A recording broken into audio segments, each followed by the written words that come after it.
ہمارا بمبئی میں پروگرام ہوتے تھے نوا مسجد میں، تو ایک لڑکی بیچاری وہ جو ہے اپنا برقع پہن کر میں کار میں بیٹھ رہا تھا، اور بیٹھ کر اس نے کہا ابو جی ابو جی ابو جی. اگر کوئی مجھے حضرت جی کہے مجھے اتنی خوشی نہیں ہوتی، لیکن مجھے ابو جی کہے مجھے بہت خوشی ہوتی ہے. ہماری بچیاں جتنی ہیں، ہماری بہویں جتنی ہیں، میں سب کو کہتا ہوں ابا ابا نہیں کہنے کا، حضرت حضرت نہیں کہنے کا. دنیا والوں کے لیے حضرت، تمہارے لیے ابو جی. ابو جی ابو جی ابو جی. میری ایک ریکویسٹ ہے، مطلب میری عمر 28 سال کی ہو گئی اور کہیں میرا رشتہ ہوتا نہیں ہے، بہت پریشان ہوں. میں نے کہا بیٹا میں تجھے ایک وظیفہ بتاؤں، تو کرے گی؟ ہاں ابو جی میں ضرور کروں گی. اس وقت میں 100 مرتبہ سورہ اخلاص پڑھواتا تھا،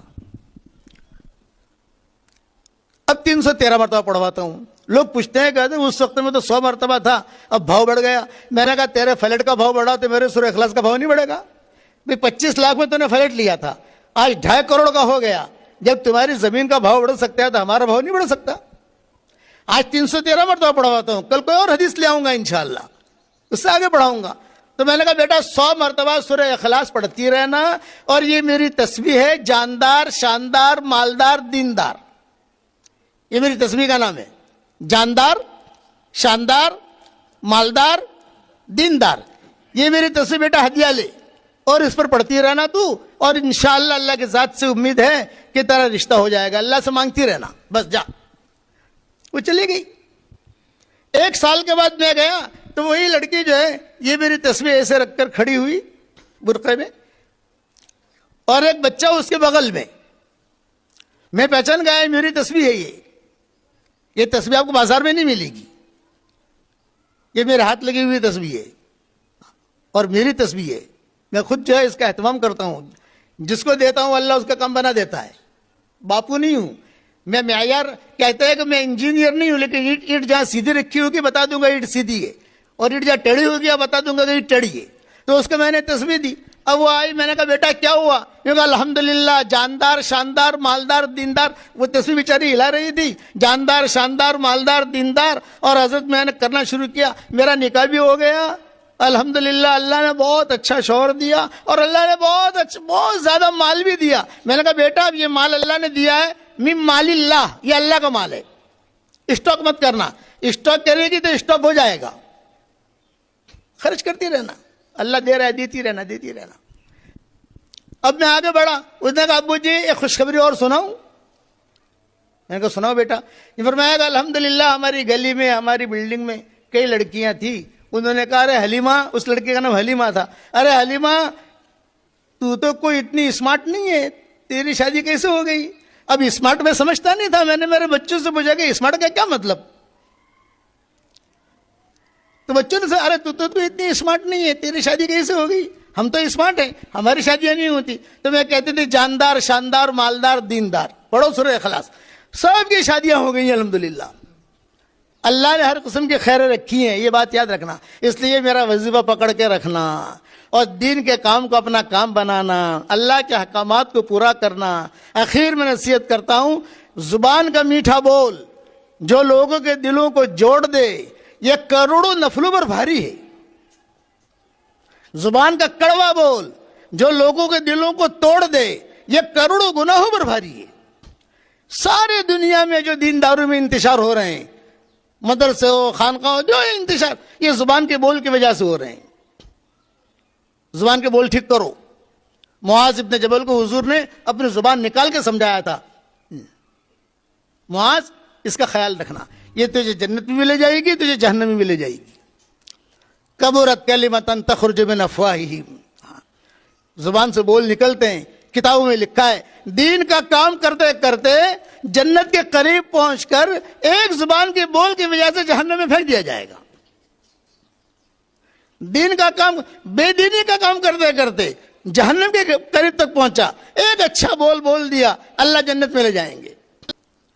اور ایک حدیث سن لو، ایک حدیث سن لو، ایک حدیث سن لو، دھیان سے سننا، کوئی سنائے گا نہیں یہ حدیث آپ کو. حشر کے میدان میں کچھ مردوں اور کچھ عورتوں کو سارے فرشتے لے کر آئیں گے، جبریل بھی لے کر آئیں گے، مردوں کو اور عورتوں کو. اور اللہ سے کیا کہیں گے؟ اللہ پاک یہ وی آئی پی لوگ ہیں، ہم نے ان سے کوئی گناہ ہوتے ہوئے ہم نے دیکھا نہیں ہے.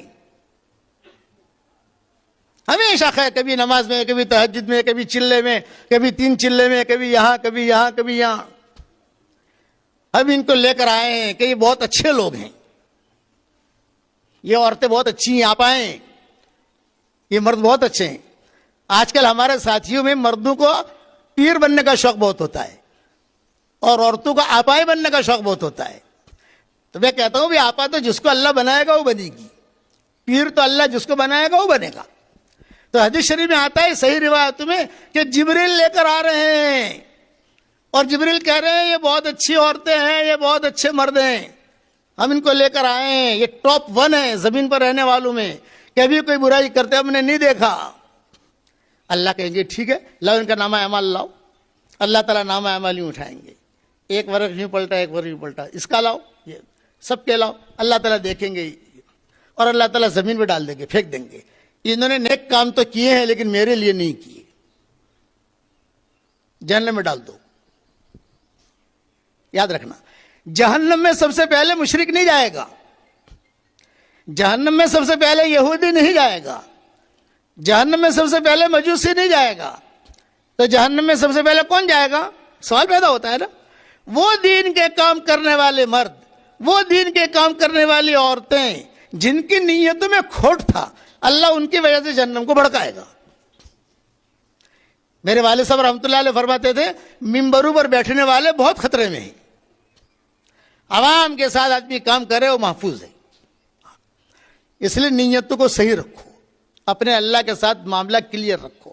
اور یہ میرے 3 وظیفے، اسے جو ہے اپنے زندگی کا معمول بناؤ. میری کتاب مومن کا ہتھیار، اسے اپنے زندگی کا معمول بناؤ. صبح شام کی دعائیں ہیں، ساری دنیا میں الحمدللہ لوگ پڑھتے ہیں اس کو الحمدللہ. اور ہمارا قرآن کا ترجمہ بھی آ گیا ہے ریاض القرآن کے نام سے، تھوڑا تھوڑا پڑھو، اللہ کیا کہتا ہے پتہ تو چلے. اور ایک اعلان کرتا ہوں کہ ہمارا ایک قرآن آیا ہے ابھی رموز و اوقاف والا. رموز و اوقاف کا مطلب یہ ہے کہ جتنے قرآن پہلے چھپے ہیں ان میں قرآن کے پیچھے رموز و اوقاف لکھے جاتے ہیں، کہاں ٹھہرنا، کہاں نہیں ٹھہرنا، کہاں ٹھہرنا، کہاں نہیں ٹھہرنا، کہاں ٹھہرنا، کہاں نہیں ٹھہرنا. ہم نے قرآن تیار کیا ہے کہ جس میں ہر صفحے کے اوپر ہم نے ڈال دیا ہے یہاں ٹھہرو یا مت ٹھہرو، یہاں ٹھہرو یا مت ٹھہرو، یہاں ٹھہرو یا مت ٹھہرو. یہ تیار ہو گیا، چھپ بھی گیا الحمدللہ، اور اب دنیا میں وائرل بھی ہونا شروع ہو گیا، PDF بھی بن گیا. میں اس کے کچھ نسخے یہاں لایا تھا. ایک نسخہ تو کل مفتی عبدالرؤف کو دے دیا، اس سے پہلے فیضان القرآن میں دے دیے. 15 سطری ہے یہ جو ہمارے میزبان ہیں مبین بھائی نام ہے غالباً ان کا، میں ان کو دے رہا ہوں، یہ میری طرف سے ہدیہ ہے. اس کے اندر بچیاں حافظ ہوں، اس میں بچے حافظ ہوں، تو اس میں ان کو پتہ چلے گا کہ مجھے کہاں ٹھہرنا ہے کہاں نہیں ٹھہرنا. اب میں مدینہ منورہ بدھ کے دن جا رہا ہوں انشاءاللہ. آپ سب دعا کریں کہ میں کوشش کر رہا ہوں کہ حرمین میں میرا قرآن داخل ہو جائے.